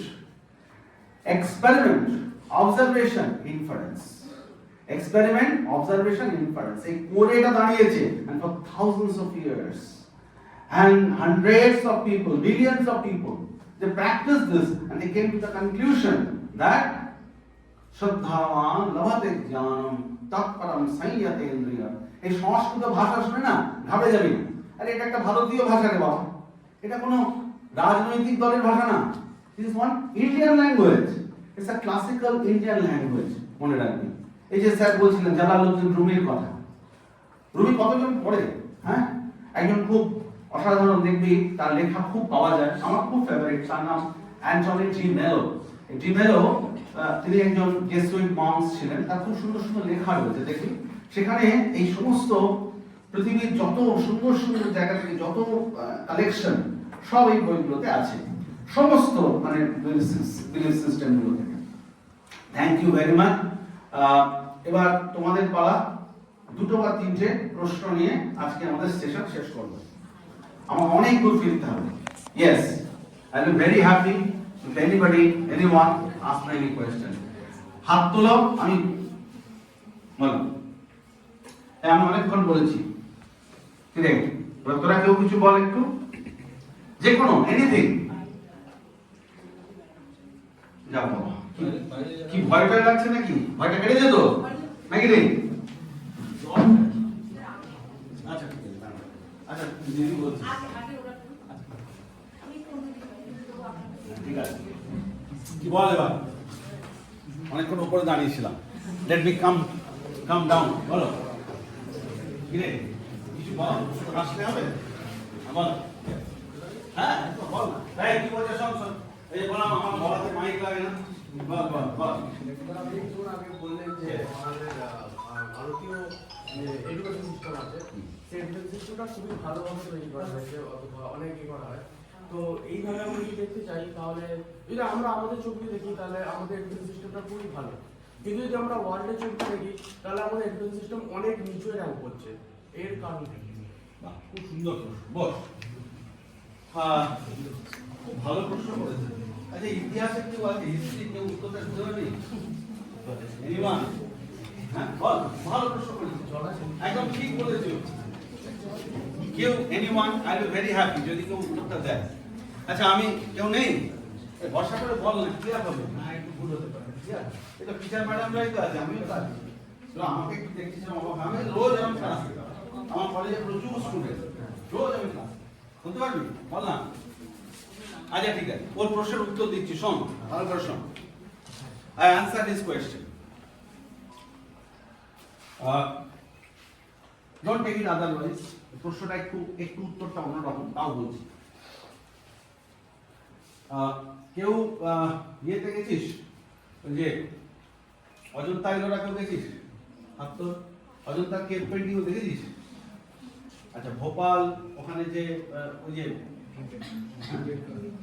ভীমবেটকাটা নাকি অজন্তা, যদি কেউ দেখিস তাহলে ভোপাল থেকে যেতে হয়। কৈলাস টেম্পল দেখেছিস? Rock temple Kailash? আচ্ছা, যদি কেউ না যাস একবার দেখে আসিস, আমি এটুকুই খালি বলছি। ওখানে একটা কেভ পেন্টিং, এটা 3rd সেঞ্চুরির একটা রং। কৈলাস টেম্পল যদি দেখিস, আমি গিয়ে না অবাক হয়ে গিয়েছিলাম, মানে মন্দিরটার কি ইঞ্জিনিয়ারিং, বুঝলি? ও একটা 4টে পিলার এবং পুরো বিশাল মন্দির, কত বছর? 1700-1800 বছর হয়েছে। ওই যে রং করেছিল দেয়ালে কালার, সেটা বয়স হয়ে গেছে 1700-1800, এখনো আছে। সেই শ্যাওলা পড়েছি, জল পড়ছি, মোস্ট আনকেয়ার। আমি মাঝে মাঝে বলি, ইংল্যান্ডে যদি, আমি যাইনি কিন্তু দেখেছি, মানে শেক্সপিয়ারের বাড়ি কয়েকশো বছরের পুরুষ কত যত্ন করে রেখেছে। আমাদের দেখ 1700-1800 বছরের যে স্ট্রাকচার মোস্ট আনকেয়ার্ড পড়ে যায়, হলো? আচ্ছা ভাব, কি সেই রং গেলে, মানে ইউল বি অ্যাস্টনিশড, কি সেই রং যা দিয়ে ওটা এত বছর ধরে রয়েছে। How is it possible? আমার তো এই তো স্যার জানেন, কলেজে রং করাই 7 বছরেই 10 বছরে কালো হয়ে যায়। হ্যাঁ, তো ওই কি ফাইটোকেমিক্যাল ছিল, কি সেই টেকনোলজি ছিল, তোরা যদি দক্ষিণ ভারতে একটু যাস গেলে দেখবি বৃহদেশ্বর, আমি সব তীর্থগুলো বিভিন্ন সময় ঘুরে বেড়াই, কি প্রাচীন 1200-1400 বছরের টেম্পল। আমি টেম্পল মস্ক ছেড়ে দিই, আমার বক্তব্য হচ্ছে ইঞ্জিনিয়ারিং, আর্কিটেকচার, কি টেকনোলজি ছিল ভারতবর্ষে। এই যে নালন্দা তক্ষশিলা বিশ্ববিদ্যালয় ছিল, তোরা জানিস না, এখন এই যে তুই বলছিস তোরা এবং আমাদের ছাত্ররা, আমি ছেলেদের বলি তোরা অক্সফোর্ড যাবি, ক্যামব্রিজ যাবি, তোরা সব বাইরে যাবি, কেন স্টেট যাবি, তোরা জানিস এই 3rd century 4th century ভারতবর্ষের থেকে আসার জন্য all European students from Greece, from different parts of the world, তারা লুকিয়ে থাকতো এখানকার ইন্টারেস্ট দেওয়ার জন্য। কি হলো? That was the science. আমি একজন সায়েন্সের ছাত্র, আমারও বলছি, আমি উল্টো পাল্টা গাল গল্প করি না অন্য জায়গায়, কারণ আমার আর কোনো ইন্টেনশন নেই। So what was the technology, what was the science যা ভারতবর্ষে ডেভেলপ, রিয়েল সায়েন্স, রিয়েল, এখানে তারা ওই জিনিসগুলো থাকে না। ধর মধ্যপ্রদেশে আজকে তোরা গেলে দেখবি কয়েকশো ইঞ্জিনিয়ারিং কলেজ আছে, কোথাও ওই আর্কিটেক্ট শেখাতে পারবে না। এখন আমাদের যা ফ্যাক্টরি আছে, কোথাও ওই রং তৈরি হয় না, যা 1700 বছর টিকে থাকবে, এখনো রয়েছে সেটা, সেই রং কবে তৈরি হয়েছে। It's a fact. আমি গল্প বলছিলাম, গিয়ে দেখে মোস্ট আনকেয়ার্ড পড়ে আছে সেই মহাপদ্মের সেই ধ্যানস্থ মূর্তি। তার মানে আমাদের ইন্ডিয়ার যে এডুকেশন সিস্টেম, এটা অসাধারণ ছিল। মনে রাখি, ভারতবর্ষের যে ইতিহাস পড়লে তোরা দেখবি, এই ভারতবর্ষের যে বিশ্ববিদ্যালয়, বিরাট বিরাট বিশ্ববিদ্যালয়, নালন্দা, তক্ষশিলা, যেখানে আমি যাচ্ছি রাজগীরে, আমি বললাম তোকে 27 তারিখেই যাবো ওখানে, একটা এখন সেটা পুরোপুরি ওয়েস্টার্নাইজড হয়ে গেছে। ভারতবর্ষে ইন্ডিয়ার সেই সিস্টেম ছিল। তোরা জানিস, আমি বায়োলজির ছাত্র বলে বলছি, তোরা যদি চরক বা সুশ্রুত সঙ্গীত এখন পাওয়া যায়, পড়ে দেখবি much before the birth of Jesus Christ, যিশু খ্রিস্টের জন্মের কতশো বছর আগে ভারতবর্ষে অপারেশন হয়েছিল। Do know that? ভারতবর্ষে প্রস্থেসিস ছিল, অ্যানাস্থেসিয়া ছিল। I am not telling you stories, দেখবি ডকুমেন্ট আছে, পড়লে বুঝতে পারবে। কেন মুশকিল যেটা সংস্কৃতে লেখা, এটা ইন্ডিয়ান ল্যাঙ্গুয়েজ, এটা পুরনো আর্কাইভ ল্যাঙ্গুয়েজ, দেখলে বুঝতে পারবে। So we were great in science and technology, but for many reasons, অনেকগুলো কারণ, এবার ইতিহাসের ছাত্ররা ইতিহাস পড়লে বুঝতে পারে, বিভিন্ন কারণে, অনেক রাজনৈতিক সামাজিক কারণে এটা এইরকম হয়ে গেছে। দীর্ঘদিন ভারতবর্ষ পরাধীন হয়েছিল। ভারতবর্ষকে লুণ্ঠন করার জন্য হাজার হাজার লুটেরারা এসেছে। হেথায় আর্য, হেথা অনার্য, হেথায় দ্রাবিড় চীন, সব কুন্দল পাঠান মোগল এক দেহে প্রবীণ। রবীন্দ্রনাথ লিখছেন, পশ্চিম আজি খুলিয়াছে দ্বার, সেটা হতে সবে অনেক উপহার, হেথায় নিত্য হ্যারো পবিত্র ধরিত্রী। তো that is a very beautiful thing. ভারতবর্ষকে লুণ্ঠন করতে যারা এসছে, তারা পরস্পরহারী, তারাও কিন্তু ভারতবর্ষের সঙ্গে এক হয়ে গেছে। কিন্তু এই নানান কিছু কারণে ভারতবর্ষের আজকে এই অবস্থা, দীর্ঘ সময়ের কারণ। তবে আমরা খুব বিশ্বাস করি, স্বামী বারবার বলছেন, এবার কেন্দ্র ভারতবর্ষ উঠবে, ওটার নিজের শক্তিতেই উঠবে। And you are the future generation of India. বারবার কথা হচ্ছে, দেখ স্বামী বারবার বলছে, দেখ তোমরা দেশকে ভালোবাসো, তোমরা মানুষকে ভালোবাসো, ভারতবর্ষকে ভালোবাসো, তাহলেই কিন্তু এই ভারতবর্ষ আবার জেগে উঠবে। আমাদের কি করতে হবে? আমাদের একজন দায়িত্বশীল রেসপন্সিবল সিটিজেনের মতো আসন হবে। এটা বারবার বলছি, be a good citizen of India, feel proud that I am born in this country. হ্যাঁ, সার্থক জনম মানব, জন্মেছি এই দেশে। খুব সুন্দর। তো এইটা ফিল করলে এবং আমাদের যে ডিউটি করলে নিশ্চয়ই ভারতবর্ষ হবে। Thank you. What's your name? কি নাম? আর কেউ? ইয়েস।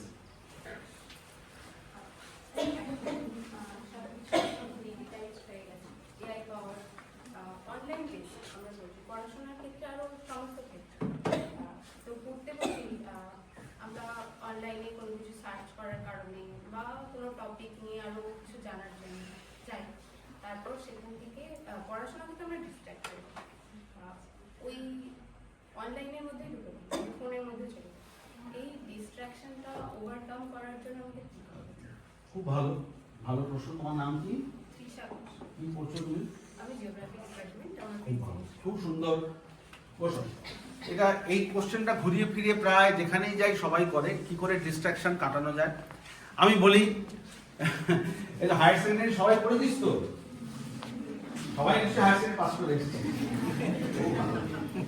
আচ্ছা আচ্ছা, ভাব এই আসতে না না বলছি, হায়ার সেকেন্ডারি পরীক্ষার আগের দিন রাত্রে হয়েছিল ডিস্ট্রাকশন? পরীক্ষার আর 1 ঘন্টা বাকি হয়েছিল? কেন হয়নি? এবার কেন হয়? তখন তো দেখতে ইচ্ছে করে না। হ্যাঁ, মা বাবা জোর করে চল একটু খেয়ে নে, জোর করে বসিয়ে, আরে ছুটি তোদের গল্প নয়, সব আমাদের সবার গল্প। This is not your story, this is our story. সবার একই স্টোরি, কিন্তু সময়ের খালি টাইম স্পেসটা আলাদা। এবার বল কেন হয়? হ্যাঁ, this is the mystery. ও কি বলবো? ও শোনেন আমার ক্লাসে কেউ আলোচনা করে না, বুঝতে পারছিস তো? আমি যখন এমনি তো সাথে গল্প করতে এসেছি, থিওরি বা আমি যখন আমার সাবজেক্ট পড়াই নড়াচড়া করবে যাকে, তো এটা আমার তোদের সঙ্গে যা বলছি এগুলো আমার নিজের বিষয়, অ্যাকাউন্ট আমার নিজের বিষয় বায়োলজি, আমি মলিকুলার বায়োলজির লোক, আমি এইসব তোদের কাছে এলে বলি। হ্যাঁ, যাই হোক, আমার নিজের বিষয় এগুলো, বিষয়টা যাই হোক। তাহলে ওই যে বললো ফোকাস হচ্ছে রহস্য, আর কিছুই না। পরীক্ষার আগের দিন বা পরীক্ষার দিন সকালে মনটা সবসময় এরকম হয়ে থাকে, নিজেকেই নিজে বলি না আমাকে করতে হবে। হ্যাঁ, সেটাই তো রহস্য। সেইটা কিন্তু পরীক্ষার 2 মাস আগে, সেমিস্টারের 2 মাস আগে আর থাকে না। তো দ্যাট ইজ দ্য সিক্রেট।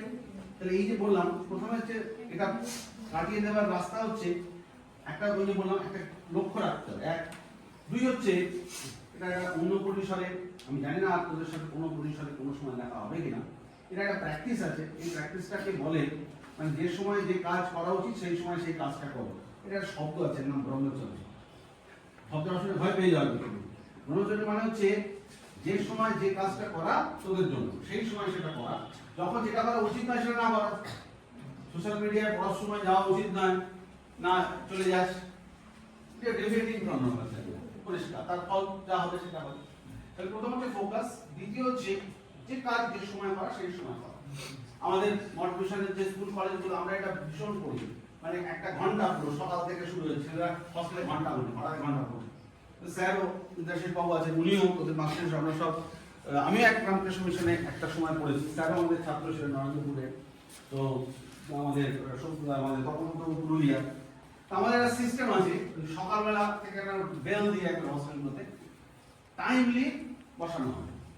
তো এইটা যদি করা যায় তাহলে দেখবি তো আস্তে আস্তে। আমি সবসময় বলি যে একটা ঘড়ি ধরে রুটিন করে সবকিছু করা, একদম রুটিন, মানে লোককে দেখানোর রুটিন না, একদম সকাল থেকে উঠে যা যা করবি কলেজের টাইম বাইরে করলে দেখবি ফিক্স টাইমে করলে মনটা কিন্তু ঠিক ওই সময় ওই জায়গাটা লেগে যায়। প্রথম হচ্ছে ফোকাস, দ্বিতীয় হচ্ছে প্রথম হচ্ছে ইচ্ছা, দ্বিতীয় ফোকাস, থার্ড হচ্ছে রুটিন। এটা করলে দেখবে আস্তে আস্তে কেটে যাবে। প্রথমে ইচ্ছাটা হতো, I want to change myself, ইচ্ছাটা যদি হয় তবে হবে, তা না হবে। Thank you very much.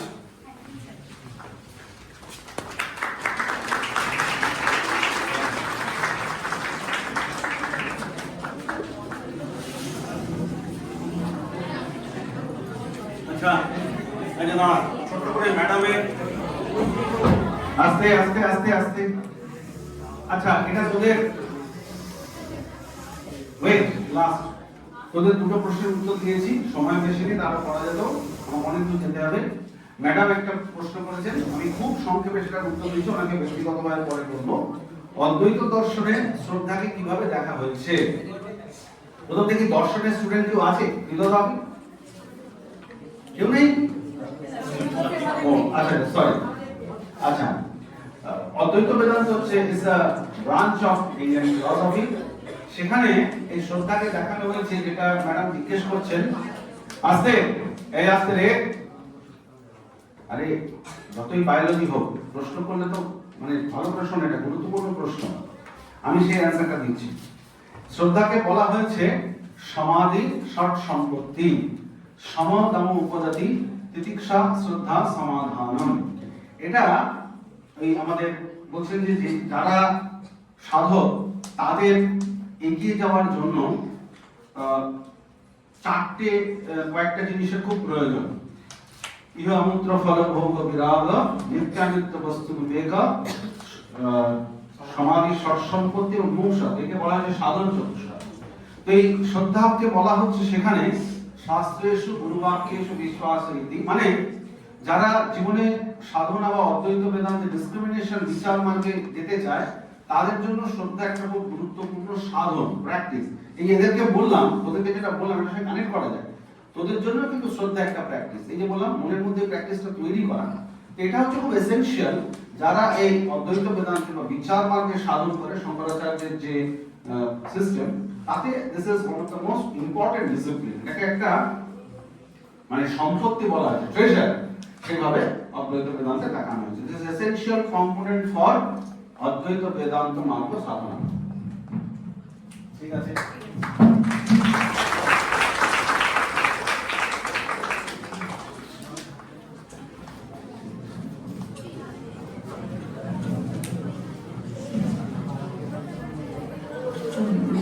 অসংখ্য ধন্যবাদ মহাপ্রজ্ঞানন্দজি মহারাজকে। শুধু ধন্যবাদ বললে কিছুই বলা হয় না। আমি মুগ্ধ হয়ে শুনছিলাম ওনার বক্তব্য এবং মনে হলো যে উনি ছাত্রদের তোমাদের উদ্দেশ্য করে যা বলছিলেন, আমার মনে হলো আমি যেন নিজে আমার ছাত্র জীবনে ফিরে গেছি এবং আমার শ্রদ্ধেয় কোনো মাস্টার বসে এর কাছ থেকে এগুলো যেন শুনছি। এবং সত্যি আমার তো মনে হয় যে যেগুলো বললেন সবার জন্য ভীষণই কাজের কথা। এবং তোমরা যদি এইভাবে একটু নিজের জীবনে চর্চা করতে পারো, স্যার যেগুলো বললেন ওইভাবে, যে প্রথমে নিজের মধ্যে ইচ্ছা শক্তিকে জানো এবং তারপরে ওই নিয়ম মাফিক যে ইচ্ছা শক্তিকে জাগানো, তারপরে রুটিন ইত্যাদি, এইভাবে কি করে নিজের ডিস্ট্রাকশন গুলো দূর করা যায় বা কি করে নিজের জীবনে তুই যেটা প্রথমে বলছিলেন যে একটা লক্ষ্য স্থির করে কি করে সেই লক্ষ্যে তুমি পৌঁছতে পারবে, তার জন্য যে চর্চা, যে পদ্ধতি স্যার যেগুলো বললেন, আমার মনে হয় সেগুলো সবাই যদি একটু মেনে চলো, অন্তত চেষ্টাটা শুরু করো না, তাহলে জীবনে নিশ্চয়ই অনেক সফলতা আসবে। তোমার জীবনে একটা স্বপ্ন রাখতে হবে এবং তারপরে এগিয়ে চলতে হবে কিভাবে, সবই বলে দিয়েছেন স্যার মহারাজ। এবং আমার মনে হয় সকলেরই এখান থেকে একটা নতুন করে একটা যাত্রা শুরু হোক, একটা নতুন জীবনের পথে যাই না আমরা, দেখি না কি হয়। যাই হোক, আমরা আমাদের মঞ্চে উপবিষ্ট আছেন আমাদের আইকিউএসির প্রধান উপদেষ্টা ডক্টর ইন্দ্রাশিস বন্দ্যোপাধ্যায়। তাকে আমি দু চার কথা বলতে অনুরোধ করব।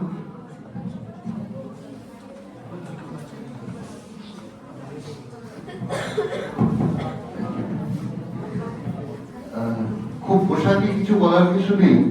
মহারাজ যে কথাগুলো বলছিলেন, আমার এখান থেকে নিজের গ্রামের বাড়ি খুব কাছে। বহু বছর আগে কৃষ্ণেন্দু এখানে একটি সেমিনার অর্গানাইজ করেছিল। সেটা আমরা যখন কলকাতা থেকে রিসোর্স পার্সন হিসেবে আসছিলাম, ওরও টিচার, আমারও পিএইচডি সুপারভাইজার পিপিপি স্যার, কালকে আমাদের মডারেশন ছিল, তাই কথা হচ্ছিল। তো আমরা কিন্তু এই অসময়তেই এসেছিলাম, কারণ রাস্তায় একটা মার্ডার হওয়ার কারণে ডোমজুর এলাকাতে অবরোধ হয়েছিল। তা আজ থেকে অনেক বছর আগেকার কথা। তো তখন আমি বলেছিলাম যে ফেরার কোনো তাড়া নেই, নদী পেরোলেই আমার ঘর আর কি। আমার বাবা এখানে জন্মে বড় হয়ে পড়াশোনা যা, তারপর তিনি সেখানে চলে যান। আমার জন্ম পাহাড়ে, সেখানে পড়াশোনা, তারপরে নরেন্দ্রপুর প্রেসিডেন্সি ইত্যাদি।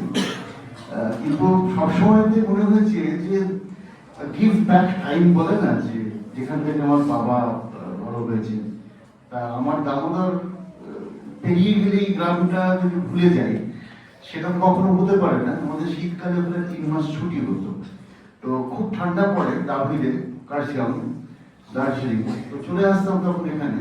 সুতরাং খুব ছোট বয়স থেকে এখানে কিন্তু অনেক কিছু চিনি, যেগুলো পাহাড়ে চেনার কোনো সুযোগ ছিল না, কামরাঙা, কিংবা তখন আমাদের সাইকেলের রিং ঠেলে ঠেলে নুইয়া হতো খেলনা, এখন তো খেলে হতো, তখন এই সমস্ত ছিল। একটু অবশ্য কোয়েশ্চেন ভেরি মাচ। তো এই জন্যে বিশেষ করে আমি এখানকার একজন মানুষ সেইভাবে নিজেকে দেখি, এবং আমার কাছে এটা সৌভাগ্য যে স্টেট লেভেল মেন্টর হিসেবে যখন হাওড়া জেলা, এছাড়া আরো 4টে জেলার 68টা কলেজ ছিল, তো সেইখানে মেন্টরিং একটা একটু কম্পাস শব্দ, এটাকে পার্টনারশিপ বলে একসঙ্গে যেন এগোতে পারি, সেইভাবে যখন সরকার দায়িত্বটা দিচ্ছিল, নিয়েও ছিলাম এবং এখনো নিয়ে রেখেছি এইভাবে। তো তাতে করে রামকৃষ্ণ মিশন বিদ্যা মন্দির একটা বেশ এলিভেটেড স্টেটাসে বিলং করে, সিজিপিএ এইরকম জায়গায় ইত্যাদি। তা এত প্রত্যন্ত একটা জায়গাতে এইভাবে পর পর পর পর যদি একসঙ্গে কাজ করা যায়, আগামী 5 বছর তো আমরা সঙ্গে থাকছি, এই ঘরটা আমি বিদ্যা মন্দিরের পক্ষ থেকে বলছি। আর এদিক থেকে বলছি যে মহারাজ কিন্তু এই ইনিশিয়েটিভটা সাড়া দিয়ে 5 বছরের জন্য যে মেমোরেন্ডাম অফ আন্ডারস্ট্যান্ডিং হয়েছে, তাতে আমরা কিন্তু নিয়মিত এই ধরনের কাজ করেছি, করতে থাকছি। আজকে মহারাজের সাথে সময় দিয়ে ফিজিক্যালি এখানে আসতে পেরেছেন, সত্যি জায়গাটা প্রত্যন্ত জায়গা, এটা মানতেই হবে। আলুর জন্য আর বন্যার জন্য এলাকাটা বিখ্যাত।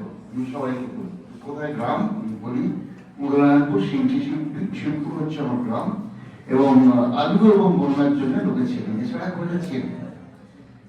এখন এই ধরনের প্রতিষ্ঠানগুলো যেগুলোতে আমরা যদি নিজেদের প্রাতিষ্ঠানিক দিক থেকে আরো বেশি কোলাবোরেটিভ অ্যাক্টিভিটি করতে পারি, আসা যাওয়া, আমি তো চেষ্টা করি যে গ্রামের বাড়িতে নিয়মিত আসি, এলেই তো স্যারকে ফোন করে দিতাম যে আসছি, তাহলে একটা কিছু হোক, আমাদের যে মিটিং কাজকর্ম ইত্যাদি আমাদের চলবে আগামী দিনেও। ধন্যবাদ কাকে কি জানাবো আমি জানি না, কারণ আমি পুরোপুরি মানুষের মানুষকে বললাম এটা আমার পোস্ট কলেজ, আমি এখানে বিলং করি। সুতরাং আমাদের দিক থেকে সমস্ত সময় বিদ্যা মন্দিরের পক্ষ থেকে যেমন আমরা থাকছি, সেরকম এই প্রতিষ্ঠানের দিক থেকেও যেন এই ধরনের ইতিবাচক এবং অ্যাক্টিভিস্ট মোডটা থাকে, সেটা আগামী দিনে সেটা আশা করব। আর একজনের জন্মদিন গেল এই মাসের গোড়ার দিকে, সেই মানুষটা সবারই খুব প্রিয়, আমার তো বটেই। তা অনেক বছর আগে একটা মেলাতে একটা পোস্টার দেখেছিলাম, সেই পোস্টারটা আজকে মহারাজ যখন বলছিলেন সেটা শুনে কেমন মিল, সেটাই আমি একটু বসে বসে ভাবছিলাম। সেটা হচ্ছে একজন একটা কালো রেভেন সানগ্লাস পরেছেন, আর অনেক বছর আগে, কিন্তু তখনও হয়তো একটা 6 প্যাক ছিল, কিন্তু এত প্রোনাউন্স ছিল না। সেই মানুষটি তখন কালো একটা চশমা পরে বলেছেন, সেটা উপরে লেখা আছে, if you can dream, you can make it happen. If you can dream, you can make it happen. সেই কালো চশমা পরা রেভেন পরা মানুষটার নাম Shahrukh Khan. Thank you so much.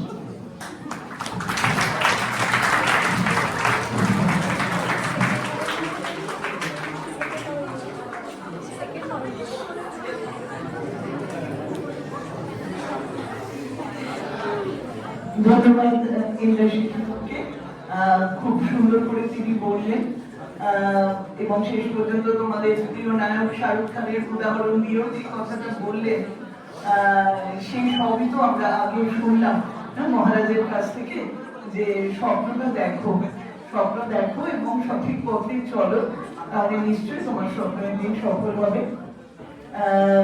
মহারাজ অনেকের কথাই বলেছেন, আমাদের প্রিয় মানুষরা, নেতাজি সুভাষ থেকে শুরু করে কালাম সাহেব এবং আরো অনেকের কথা তোমরা শুনবে।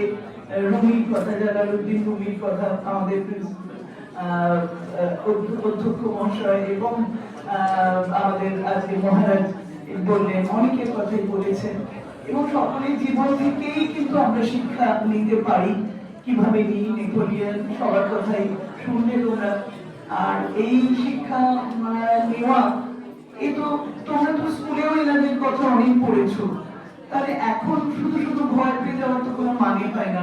আমার তো মনে হয় যে তোমরা এদের পথে যেভাবে বললেন মহারাজ, সেগুলো নিয়ে ভাবনা চিন্তা করো, এদের বই পড়ো, যেসব বইগুলোর নাম বললেন সেগুলো একটু পড়ো, এইগুলো করো। আমার মনে হয় সকলের জীবনই এখন তো অনেক দূর পথ পড়ে আছে, নিশ্চয়ই সফলতা আসবে। আচ্ছা, এবারে আমি আজকের অনুষ্ঠানে ধন্যবাদ জ্ঞাপনের জন্য আমাদের আইকিউএসসি কোঅর্ডিনেটর ডক্টর পুষ্পিতা সেনগুপ্তকে আহ্বান করছি।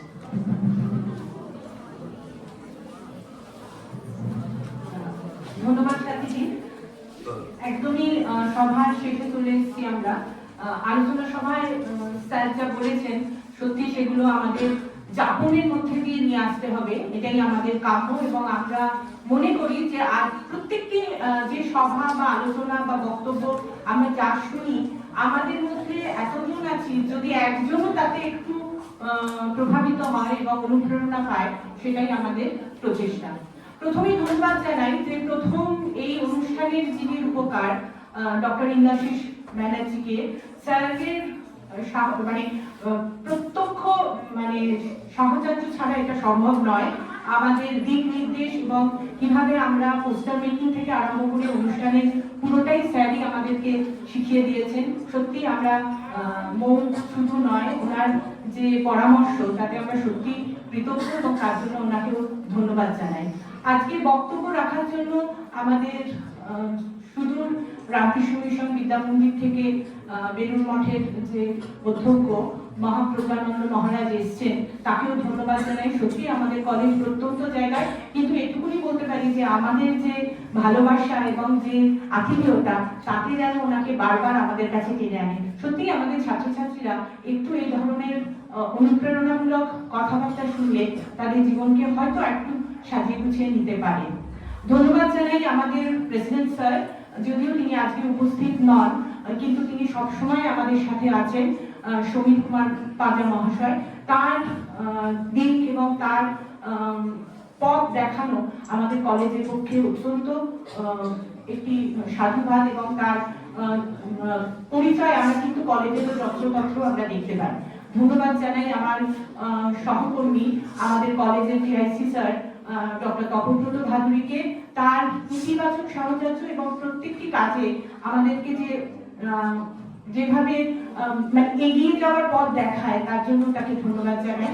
ধন্যবাদ জানাই আমাদের সকল অধ্যাপক-অধ্যাপিকাবৃন্দ, বিশেষ করে আমাদের আজকের সঞ্চালিকা সাথী দে বাংলা বিভাগের, শুভঙ্কর লাহা পূর্ব অনুষ্ঠানের যে আয়োজন করেছে তাকে, এবং আজকের ভিডিওগ্রাফি করে বাণিজ্য বিভাগের পলাশ নস্কর, তাকেও ধন্যবাদ জানাই। ধন্যবাদ জানাই সকল শিক্ষাকর্মী বৃন্দকে, তাদের মধ্যে বিশেষ করে ধন্যবাদ জানাই শ্রী শৈলপাত্র মহাশয়, শ্রী সুখেন ঘোষ মহাশয় এবং ইমরান ফকিরকে, আমাদের ভিডিওগ্রাফি, ফটো তোলা এবং একটি অনুষ্ঠান হওয়ার আগের যে পূর্ব প্রস্তুতি, তাতে কিন্তু তারা সবসময় এগিয়ে আসে। সব শেষে ধন্যবাদ জানাই যাদের ছাড়া আজকের অনুষ্ঠান একদমই বিফল, সেই সব মুখ যারা উজ্জ্বল হোক তাদের জীবন, প্রত্যেক সকল ছাত্রছাত্রীকে এবং বিশেষ করে আমাদের ছাত্র সংসদকে, যাদের সহযোগিতা যে কোনো অনুষ্ঠানে আমাদেরকে প্রাণ দেয়। সকল ছাত্রছাত্রীকে শুধু একটি কথা বলবো যে সব শোনো, মানে শ্রবণ মনন নিরুদ্ধাসন, অর্থাৎ শুধু শুনলে হবে না, সেটা মনন এবং যাপনের মধ্যে দিয়ে যদি নিয়ে যাও, সবটাই আজকেই হয়ে যাবে তা নয়। প্রত্যেক দিনের অল্প অল্প প্র্যাকটিস, সেটা কিন্তু একটা বড় লক্ষ্যের দিকে নিয়ে যাবে।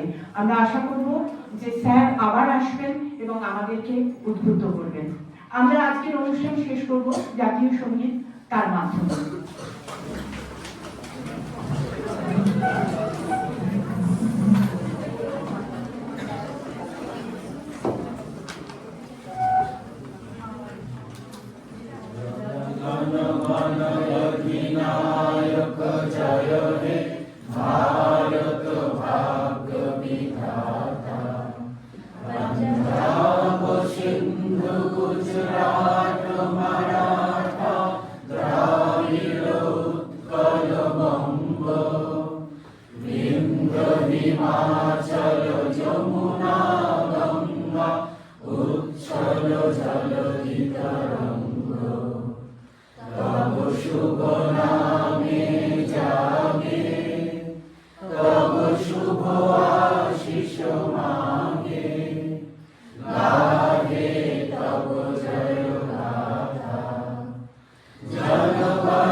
এটা